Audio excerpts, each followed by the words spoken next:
Magandang araw po sa ating lahat. Welcome po sa ating pag-aaral ng salita ng Diyos. So, ako po muli ang iyong lingkod, Pastor Charlie Dakutanan ng Jesus Christ Saves Global Outreach Church, Camarin Family, ang mga kasama nyo sa pag-aaral ng salita ng Diyos. Amen. So, welcome po sa inyong lahat, sa ating mga taga-subaybay all over the Philippines, all over the world. At siyempre ang ating mga sumusubaybay sa buong congregation ng GCS, GO, Camarin Family, welcome everyone. Hallelujah. So, prepare na po natin yung ating mga notebook at ballpen at siyempre yung ating mga tainga. So, willing makinig ng Word of God. At imbitahin na rin po natin yung mga membro ng ating pamilya at sila'y umupo na po at makinig ng salita ng Diyos. Amen. Hallelujah. So, sumandali muna tayong yumuko at manalangin. Lord, thank you sa oras na ito.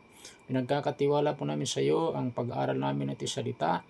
Mangusap ka sabot sa amin, Lord, habang kami nakikinig ng salita. Thank you, Lord, for this great opportunity, great privilege na kami muling makapakinig ng salita. Pagpalain niyo po, Panginoon, ang pag-aaral namin na ito na yung salita ng Diyos. Holy Spirit, we thank you.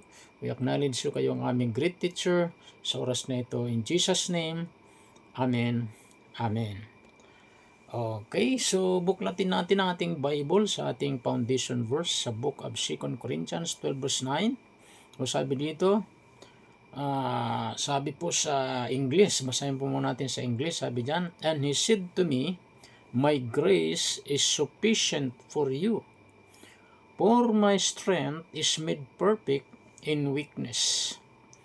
Therefore, most gladly, I will rather boast in my infirmities, that the power of Christ may rest upon me. Hallelujah. So, Tagalogin naman po natin. Sabi ni Apostol Pablo, sinabi sa akin ng Diyos, ang aking biyaya ay sapat para sa iyo. Dahil sa aking kapangyarihan ay nagiging ganap sa kahinaan, kaya mas malugod kong ipagmamalaki ang aking mga kahinaan upang ang kapangyarihan ni Kristo ay makapanahan sa akin. Amen. So, purihin ang Diyos sa kanyang mga salita. Thank you once again, Lord, sa mga salita ang aming pagbubulay-bulayan. Mangusap ka sabat sa amin, O Diyos. Holy Spirit, thank you. Kayong aming great teacher sa oras na ito, Panginoon. All honor, glory, power belongs to you in Jesus' name. Amen. Amen. So, purihin ang Diyos. So, nice ko pong i-share ngayong oras na ito.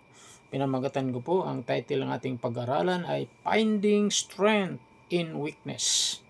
Hallelujah. So, yun po yung ating tatalakayin sa oras na ito. So, Finding Strength in Weakness o pagkahanap ng lakas sa kahinaan. Hallelujah. So, dito sa ating foundation verse ay makikita natin dito, ang nagsasalita po dito ay walang iba kundi si Apostol Pablo. Amen. So, alam niyo si Apostol Pablo po ay isa sa mga inahangaan ko rin po ng mga man of God sa New Testament. Bakit? Kasi si Apostol Pablo talagang ibang klase yung kanyang pagiging Kristiyano.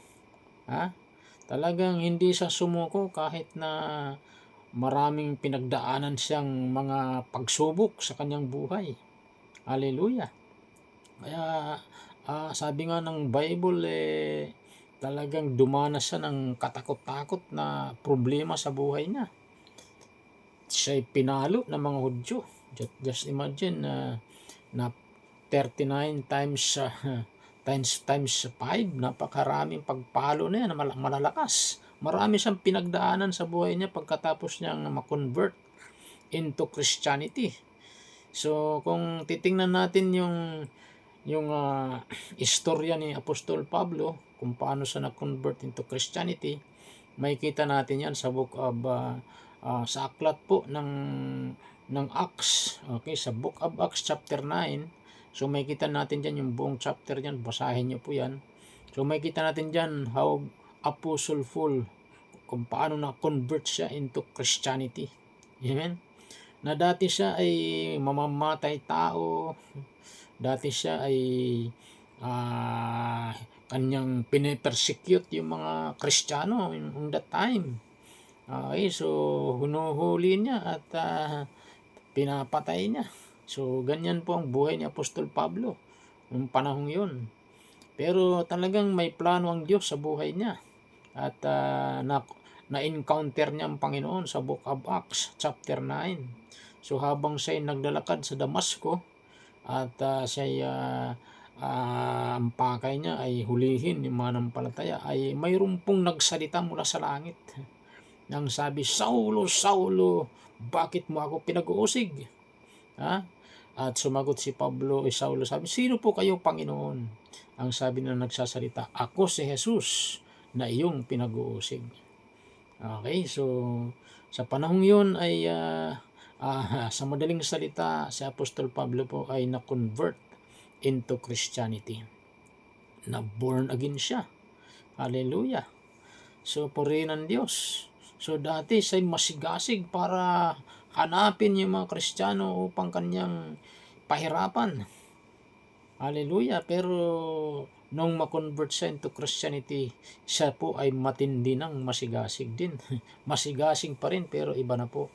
Siya po ay hindi na pumapatay, kundi bumubuhay na po. Hallelujah. Yan po ang napagandang istorya po ni Apostol Pablo. Hallelujah.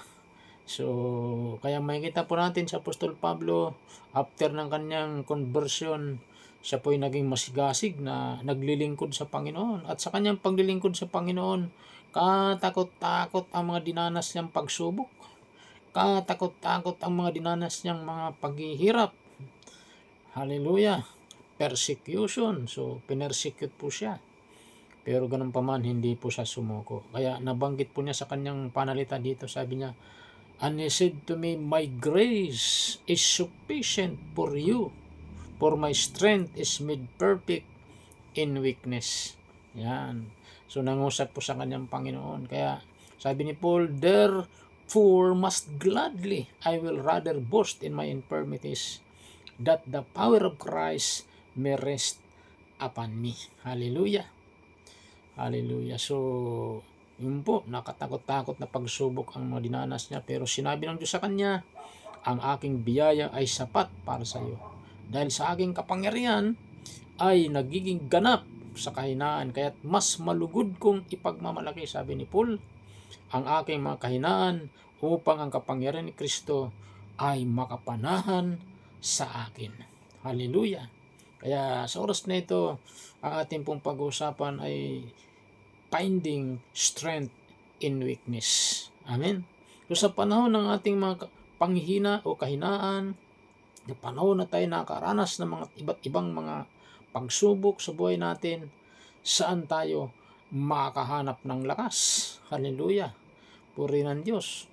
Alam niyo po, ang lakas natin walang iba kundi ang Panginoon. Wala rito sa lupa, walang magbibigay sa atin dito ng tunay na lakas ng ating pananampalataya sa Diyos, kundi na kay Jesus lamang. Hallelujah. So in this verse, I would like to share to you 2 points. Amen? So hindi pa ako magpapakahaba na mag-share sa oras na ito. Maiksi lang po. Hallelujah. So I will give you 2 points dito sa mga verse nating binasa. Okay? So ano po ba yung 2 points na ito na nais kong i-share? First is, acknowledge your weakness. Hallelujah. So, acknowledge your weakness. Amen? So, sa panahon na tayo ay dumadaan ng pagsubok, dumadaan ng mga struggle sa life, dapat acknowledge natin yung ating mga kahinaan. Amen? Huwag nating sabing, kaya ko to, na mag-isa. No, hindi natin kayang mag-isa yung mga kahinaan natin, mga kapatid. Amen? Acknowledge natin na kailangan natin ang strength ng Panginoon. Kailangan natin ang tulong ng Diyos. Amen? So, kilalanin natin ang ating kahinaan. Kilalanin mo ang iyong kahinaan. Hallelujah. Hallelujah. So, recognizing our strength, take note, recognizing our weaknesses. Hallelujah. Gandaan po natin. Allows us to be humble and open to God's help. Amen? So, yun ang katotohanan, ang pagkilala, mga kapatid, sa ating mga kahinaan, hallelujah, ay nagbibigay daan, amen, sa atin na maging mapagpakumbaba. Purihin ang Diyos at buksan ang ating puso sa tulong ng Diyos. Amen? So, yun po ang katotohanan. So, pag inamin natin yung kahinaan natin, kinilala natin yung ating kahinaan na hindi natin kayang harapin yung mga pagsubok na ating na-experience ng mag-isa. Amen? Kilalanin natin na hindi natin kaya. Amen? At hayaan natin na ang Diyos, ang lumutas. Amen? Ang lakas ng Diyos. Ang asahan natin na siyang lulutas sa ating mga kahinaan. Kailangan natin ang tulong ng Diyos. Amen? So, yun po yung palala sa atin dito sa mga talatang ito. Acknowledge your weaknesses. Your weakness. Acknowledge our weakness. Amen? Why? Because recognizing our weaknesses allows us to be humble and open to God's help. Amen? So, ang pagkilala sa ating mga kahinaan ay nagbibigay daan, mga kapatid, para sa atin na maging mapagpakumbaba at buksan ang ating puso sa tulong ng Diyos. So, it's okay not to have all the answers or strength to face our challenges alone. Amen? So, ayos lang na hindi tayo palaging may mga sagot o lakas upang harapin ang mga hamon ng mag-isa. Amen? So, hindi natin kayang harapin. Hallelujah. So, kaya nating harapin ito pagkasama natin ang Diyos. Ang lakas natin ay naka Jesus. Amen? So, hindi natin kaya sarili natin. Kaya kailangan natin i-acknowledge ang Diyos, ang tulong ng Diyos sa atin para yung mga kahinaan nating na-experience ay ating ma-overcome. Ang lakas ng Diyos ang kailangan natin, hindi yung ating sariling lakas. Amen? Wala tayong lakas para labanan yung mga problema sa mundong ito. In this world, there are so many problems. There are so many trials. Amen? In this world, there are so many difficulties. Hallelujah. Napakaraming mga haharapin tayo ng mga pagsubok sa mundong ito. But lagi nating tandaan, ang tulong ng Diyos is always available. Amen? Magpakumbaba lang tayo sa Kanya. Huwag natin sabihin, kaya ko yung haraping mag-isa, yung mga kahinaan na yan, yung mga pagsubok na yan. No, di natin kayang harapin yan. We need the help of God. We need the help of Jesus. Hallelujah. Malinaw po yung book of Psalms 46 verse 1. Ano sabi ng Bible? God is our refuge and strength, a very present help in trouble. Amen? So, pagkasama natin ang Diyos, amen, in-acknowledge natin yung tulong ng Diyos, sure, tutulungan niya tayo sa ating mga kahinaan. Amen? Kaya nga mula sa bibig na Apostol Pablo, sinabi niya, Philippians 4:13.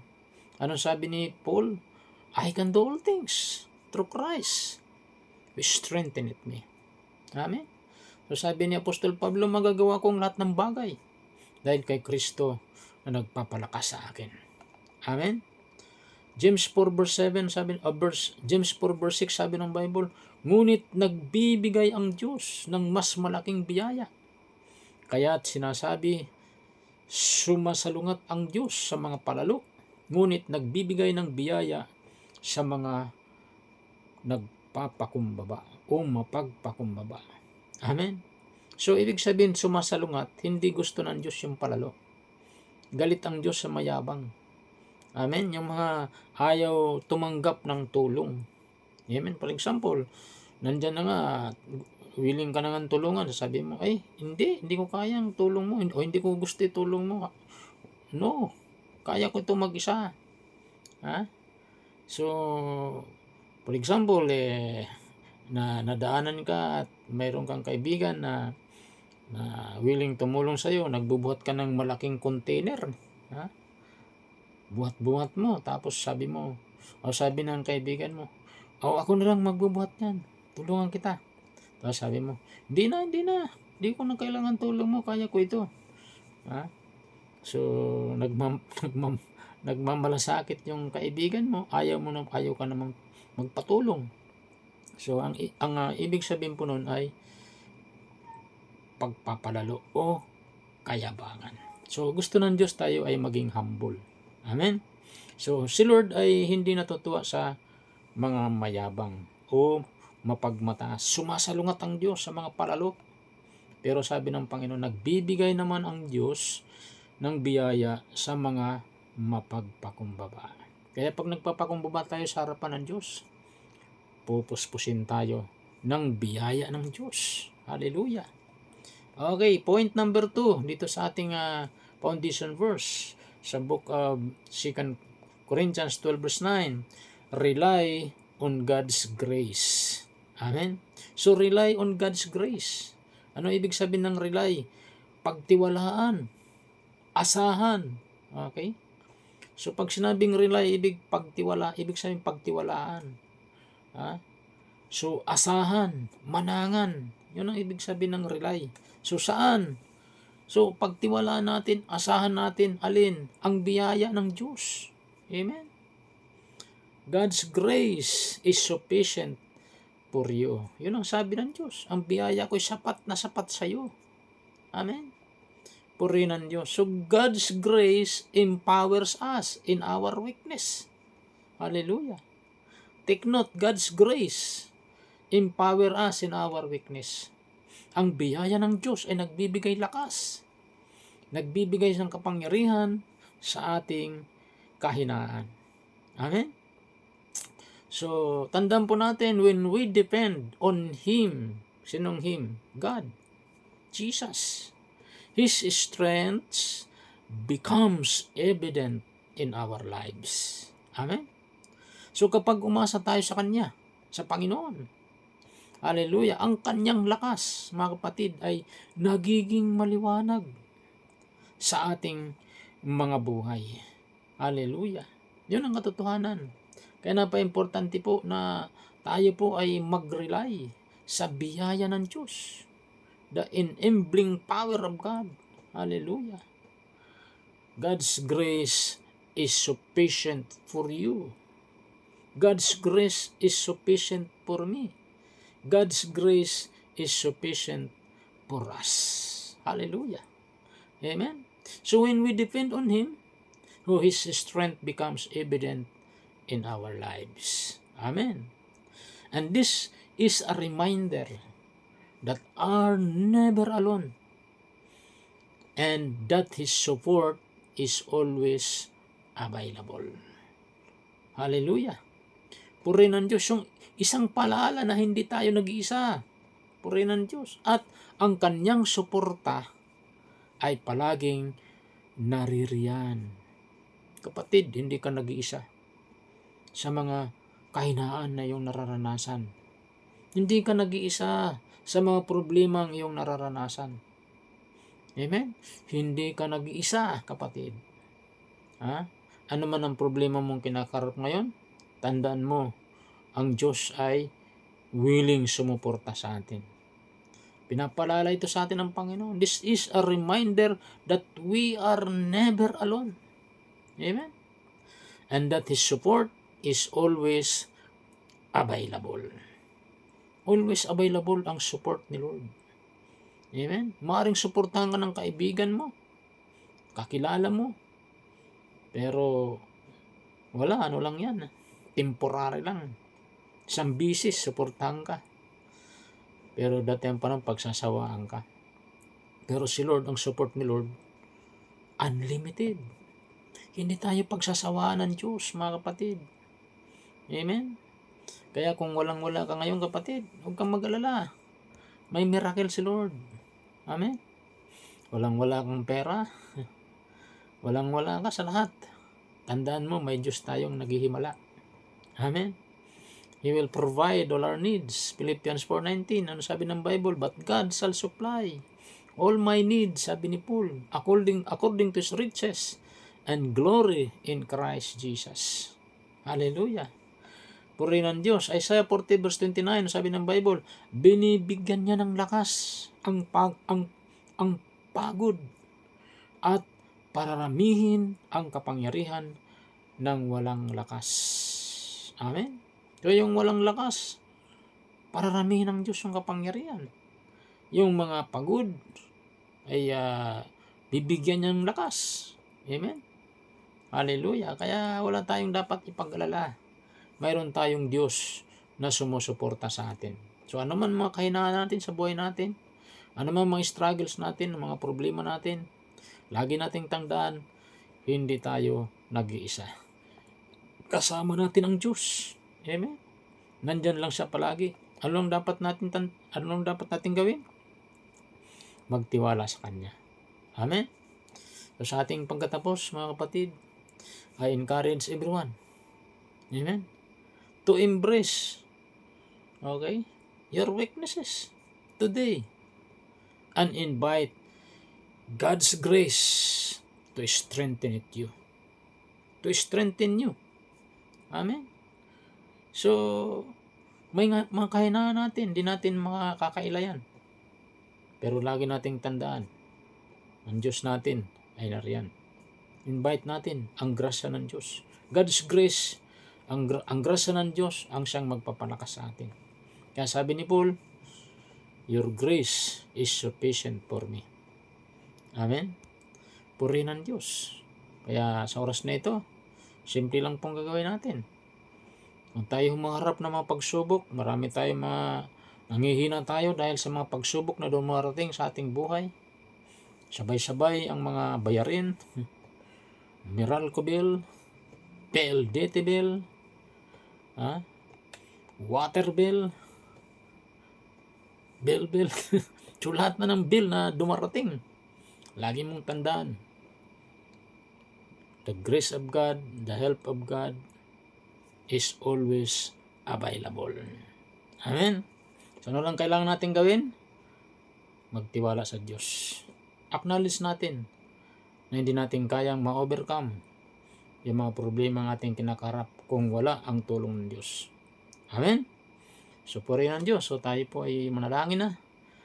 Lord, thank you sa palaala mo sa amin ngayong oras na ito. Napakabuti mo sapagkat tunay ang grasya mo. Your grace is sufficient for us. Hallelujah. Kaya ang sabi ni Apostol Pablo, lalo siyang lumalakas. Kaya sabi niya, mas malugod kong ipagmamalaki ang aking mga kahinaan upang ang kapangyarihan ni Kristo ay makapanahan sa akin. Thank you, Lord, nang iyong tulong is always available. Your grace is sufficient for us. Salamat po, Panginoon. Taas lamang po natin ating dalawang kamay. Sundan natin maksing prayer na ito. Sabihin natin, Panginoong Diyos, na makapangyarihan sa lahat, lumalapit ako sa iyo, nagpapakumbaba sa iyong harapan. Humihingi po ako ng tawad sa lahat ng mga nagawa kong kasalanan. Linisin niyo po ako na iyong banal na dugo. At binubuksan ko ngayon aking puso, tinatanggap ko kay Jesus bilang aking Panginoon at tagapagligtas. Isulat niyo po aking pangalan sa aklat ng buhay. Marami pong salamat. Itong aking dalangin, in Jesus' name, Amen. Amen. Ako lang po manalangin, Lord, thank you sa lahat ng mga tumanggap sa iyo, Lord. Pagpalain mo silang lahat, in Jesus' name. Saan man sila naroon sa oras na ito, ano man kailang mga naranasan, mga kahinaan, palakasin mo sila. Lord, mga problema, kailang mga pinagdadaanan, tulungan niyo po sila. Tunay ang grasya mo ay higit sa sapat sa bawat sa amin, Panginoon. Salamat po. Pagpalain niyo lahat ng mga nakinig ng salita sa oras na ito, Panginoon. Provide niyo rin po ang kailang mga pangailangan, spiritual, physical, financial, material, emotional, Panginoon. Lord, thank you. Purihin iyong pangalan. All honor, glory, power belongs to you. In Jesus' name, this is our prayer. Amen. Amen.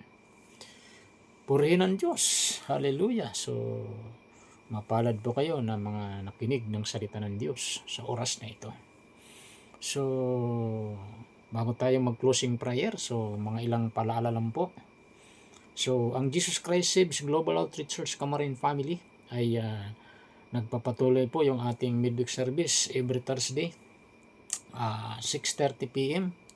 So, I encourage everyone na patuloy na mag-tune in At mag-like din po tayo at mag-follow sa ating FB page ng Jesus Christ Saves Global Outreach Church Kamaring Family. Hallelujah. So, ganoon din po yung ating Sunday service ay tuloy-tuloy po every Sunday, 9 o'clock in the morning. So, doon lamang po yan sa may harap ng Ilibi Town Center, sa may number 500, Hillcrest Village, Camarin Road, Caloocan City. So, sa ibaba po ay mayroong City Savings Bank. So, nandun lang po tayo sa 3rd floor.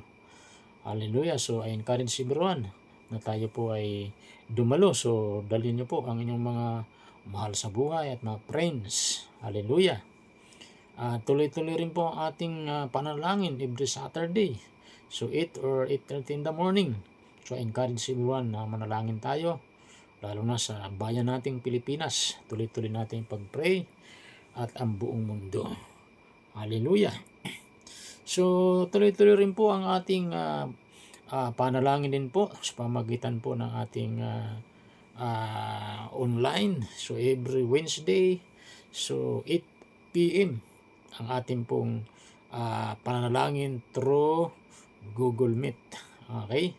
So, every Wednesday, 8 p.m. So, napakahalaga po na tayo ay laging nananalangin.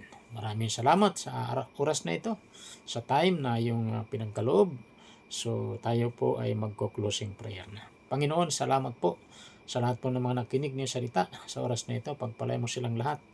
In Jesus' name, at bawa kami tuloy magtapos sa aming midweek na ito. Lord, dinadalangin ko rin po ang bayang Pilipinas. Patuloy mong pagharian ang bansang ito. Pagharian niyo po mga puso ng lahat na namumuno sa aming bansa, simula sa aming Pangulo, mga senador, mga congressmen, city mayors, governors, Panginoon, mga barangay chairman, mga kagawad, ganun din ang lahat ng mga PNP police, mga military sa aming bansa, at ang lahat ng mga namumuno, namamahala sa bawat departamento ng aming pamahalaan. Lord, patuloy o Diyos na i-touch nyo ang mga buhay nila at patuloy na maghari ka sa mga puso nila. Ang banal na takot sa iyo, Lord, ay maghari sa kanilang puso, Panginoon, at patuloy lang mapanghunahan ng bansang ito ng matuwid na pamamahala. Marami pong salamat, Lord. I declare righteousness, Panginoon, sa bansang ito. Thank you, Lord. Ang katwiran mo ay patuloy na mananaig sa bayang ito, Panginoon, at patuloy mo rin i-preserve ang bansang ito, Panginoon. Hallelujah. At patuloy po namin kiniklim, Lord, ang promise mo, Panginoon, ang prophecy mo sa bayang ito, that the Philippines shall become food basket of Asia, number 1 America of Asia, head nation, ang bansang ito, Panginoon. Thank you, Lord. Hallelujah. Na lahat din po ng mamayang Pilipino, Panginoon, sa bayang ito, Lord, ay ikaw ang kilalaning hari, Panginoon, at tagapagligtas ng bawat isa. Continue to preserve this nation, uphold this nation by your mighty hands, and I declare walls of fire, walls of protection upon this nation. In Jesus' mighty name, Lord. Thank you, Lord. Ganun din ang bayang Israel. Inaalala rin po namin, sabi mo sa iyong salita, sino mang magmahal, magpala sa iyong bayan, mamahalin mo at pagpapalain. Kaya sa oras na ito, nagdideklara kami.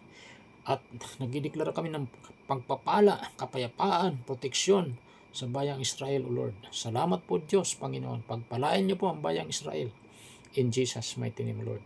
Maging ang buong mundo, patuloy, O Diyos, na maghari ang kapayapaan.